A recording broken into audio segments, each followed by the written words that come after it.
मला तुम्हाला सगळ्यांना सांगायचंय की त्यांच्याच फक्त तुम्ही त्यांना घेऊ नका.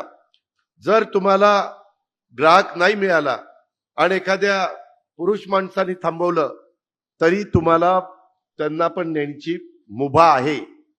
पण तुमच्याकडे आता सगळ्यांकडे मोबाईल असतात.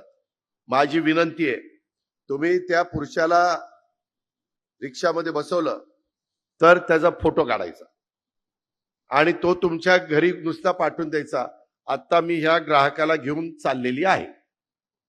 म्हणजे त्या ग्राहकाने जर काही गडबड केली तर त्याचा पुरावा आपल्याकडे राहील.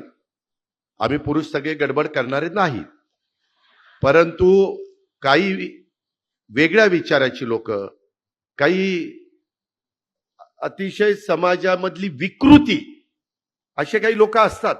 आपण कधी कधी पेपरला वगैरे वाचतो, तुम्ही चांगल्या भावनेने घेऊन जाल, परंतु त्याने काही गडबड केली तर तुमच्या घरी तो एक फोटो गेलेला असेल तर लगेच पुरावा झाला की आमची भगिनी, आमची मुलगी, आमची पत्नी, आमची जाऊ ह्याला रिक्षातनं घेऊन गेली.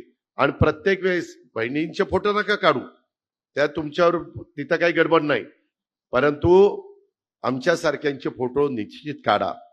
आणि तुम्हाला वाईट पण वाटायचं कारण नाही. आम्ही उभं राहिलो ना, रोज आमच्याकडे 1000 लोक फोटो काढून घेत असतात, आम्ही फोटो काढून देत असतो. त्याच्यामुळे त्या पुरुषाला सांगायचं की भावा तू माझ्या गाडीत बसतोय ना, तुझी आठवण म्हणून मी फोटो काढते. आठवण, भाऊबीजेला तुझी आठवण मी